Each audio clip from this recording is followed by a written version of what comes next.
The Game of Life and How to Play It by Florence Scovel Shin. Chapter 1. The Game. Most people consider life a battle, but it is not a battle, it is a game. It is a game, however, which cannot be played successfully without the knowledge of spiritual law. And the Old and the New Testaments give the rules of the game with wonderful clearness. Jesus Christ taught that it was a great game of giving and receiving. Whatsoever a man soweth, that shall he also reap. This means that whatever man sends out in word or deed will return to him. What he gives, he will receive. If he gives hate, he will receive hate. If he gives love, he will receive love. If he gives criticism, he will receive criticism. If he lies, he will be lied to. If he cheats, he will be cheated. We are taught also that the imaging faculty plays a leading part in the game of life. Keep thy heart, or imagination, with all diligence, for out of it are the issues of life. Proverbs 4:23. This means that what man images, sooner or later externalizes in his affairs. I know of a man who feared a certain disease. It was a very rare disease and difficult to get, but he pictured it continually and read about it until it manifested in his body, and he died, the victim of distorted imagination. So we see, to play successfully the game of life, we must train the imaging faculty. A person with an imaging faculty trained to image only good brings into his life every righteous desire of his heart. Health, wealth, love, friends, perfect self-expression, his highest ideals. The imagination has been called the scissors of the mind, and it is ever cutting day by day the pictures man sees there, and sooner or later he meets his own creations in his outer world. To train the imagination successfully, man must understand the workings of his mind. The Greeks said, "Know thyself." There are three departments of the mind: the subconscious, conscious, and superconscious. The subconscious is simply power without direction. It is like steam or electricity, and it does what it is directed to. It has no power of induction. Whatever man feels deeply or images clearly is impressed upon the subconscious mind and carried out in minutest detail. For example, a woman I know, when a child, always made believe she was a widow. She dressed up in black clothes and wore a long black veil, and people thought she was very clever and amusing. She grew up and married a man with whom she was deeply in love. In a short time he died, and she wore black and a sweeping veil for many years. The picture of herself as a widow was so impressed upon the subconscious mind, and in due time worked itself out regardless of the havoc created. The conscious mind has been called mortal or carnal mind. It is the human mind and sees life as it appears to be. It sees death, disaster, sickness, poverty, and limitation of every kind, and it impresses the subconscious. The superconscious mind is the God mind within each man and is the realm of perfect ideas. In it is the perfect pattern spoken of by Plato, the divine design, for there is a divine design for each person.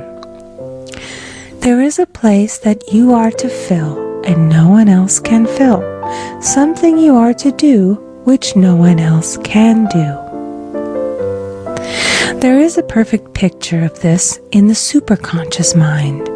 It usually flashes across the conscious as an unattainable ideal, something too good to be true. In reality, it is man's true destiny or destination flashed to him from the infinite intelligence which is within himself. Many people, however, are in ignorance of their true destinies and are striving for things and situations which do not belong to them and would only bring failure and dissatisfaction if attained. For example, a woman came to me and asked me to speak the word that she would marry a certain man with whom she was very much in love. She called him A.B. I replied that this would be a violation of spiritual law, but that I would speak the word for the right man, the divine selection, the man who belonged to her by divine right. I added, if A.B. is the right man, you can't lose him. And if he isn't, you will receive his equivalent. She saw A.B. frequently, but no headway was made in their friendship. One evening she called and said, "Do you know, for the last week, A.B. hasn't seemed so wonderful to me." I replied, "Maybe he is not the divine selection. Another man may be the right one." Soon after that, she met another man who fell in love with her at once and who said she was his ideal. In fact, he said all the things that she had always wished A.B. would say to her.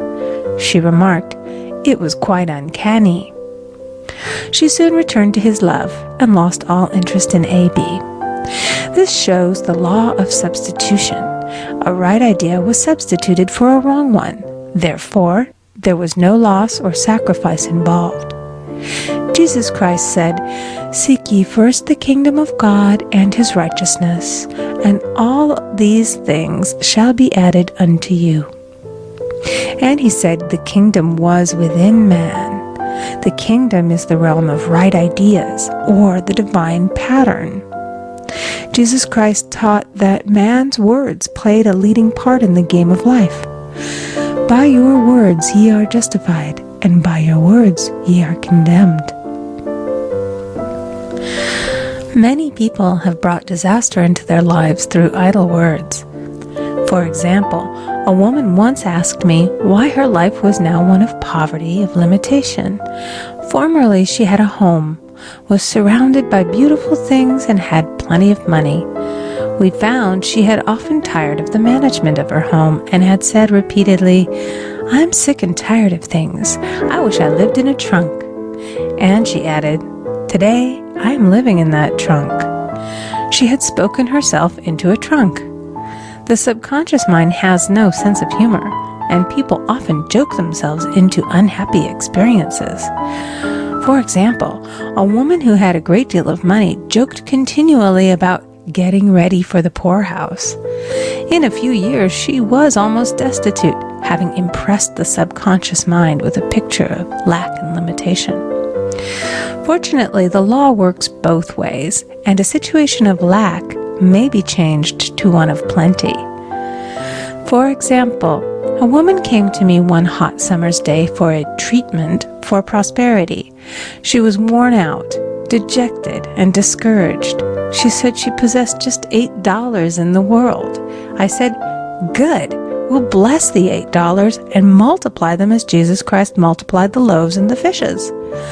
For he taught that every man had the power to bless and to multiply, to heal and to prosper.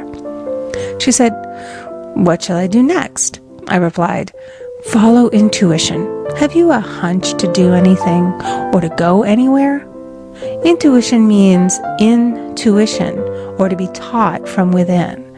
It is man's unerring guide, and I will deal more fully with its laws in a following chapter. The woman replied, "I don't know. I seem to have a hunch to go home. I've just enough money for car fare." Her home was in a distant city and was one of lack and limitation, and the reasoning mind, or intellect, would have said, "Stay in New York and get work and make some money." I replied, "Then go home. Never violate a hunch." I spoke the following words for her. "Infinite Spirit, open the way for great abundance for She is an irresistible magnet for all that belongs to her by divine right." I told her to repeat it continually also.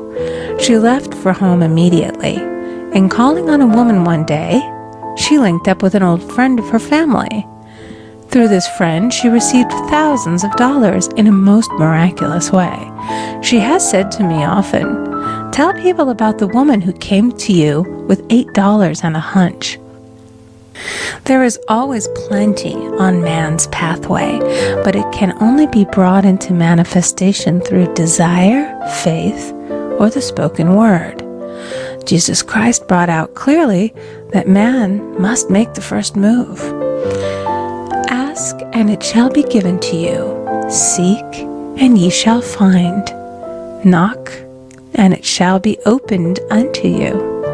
Matthew 7:7. In the scriptures we read, "Concerning the works of my hands, command ye me." Infinite intelligence, God, is ever ready to carry out man's smallest or greatest demands. Every desire, uttered or unexpressed, is a demand. We are often startled by having a wish suddenly fulfilled. For example, one Easter, having seen many beautiful rose trees in the florist's windows, I wished I would receive one, and for an instant saw it mentally being carried in the door. Easter came, and with it a beautiful rose tree. I thanked my friend the following day and told her it was just what I had wanted. She replied, "I didn't send you a rose tree. I sent you lilies." The man had mixed the order and sent me a rose tree simply because I had started the law in action and I had to have a rose tree. Nothing stands between man and his highest ideals and every desire of his heart but doubt and fear. When man can wish without worrying, every desire will be instantly fulfilled. I will explain more fully in a following chapter the scientific reason for this and how fear must be erased from the consciousness. It is man's only enemy. Fear of lack, fear of failure, fear of sickness, fear of loss, and a feeling of insecurity on some plane. Jesus Christ said, "Why are ye fearful, O ye of little faith?" Matthew 8:26. So we can see we must substitute faith for fear is only inverted faith. It is faith in evil instead of good. The object of the game of life is to see clearly one's good and to obliterate all mental pictures of evil. This must be done by impressing the subconscious mind with a realization of good. A very brilliant man who has attained great success told me he had suddenly erased all fear from his consciousness by reading a sign which hung in a room. He saw printed in large letters this statement, "Why worry? It will probably never happen." These words were stamped indelibly upon his subconscious mind, and he now has a firm conviction that only good could come into his life, and therefore only good can manifest. In the following chapter, I will deal with the different methods of impressing the subconscious mind. It is man's faithful servant, but one must be careful to give it the right orders. Man has ever a silent listener at his side, his subconscious mind. Every thought, every word is impressed upon it and carried out in amazing detail. It is like a singer making a record on the sensitive disc of the phonographic plate. Every note and tone of the singer's voice is registered. If he coughs or hesitates, it is registered also. So let us break all the old bad records in the subconscious mind, the records of our lives which we do not wish to keep, and make new and beautiful ones. Speak these words aloud with power and conviction. I now smash and demolish by my spoken word every untrue record in my subconscious mind. They shall return to the dust heap of their native nothingness, for they came from my own vain imaginings. I now make my perfect records through the Christ within, the records of health, wealth, love, and perfect self-expression. This is the square of life, the game completed. In the following chapters, I will show how man can change his conditions by changing his words. Any man who does not know the power of the word is behind the times. Death and life are in the power of the tongue.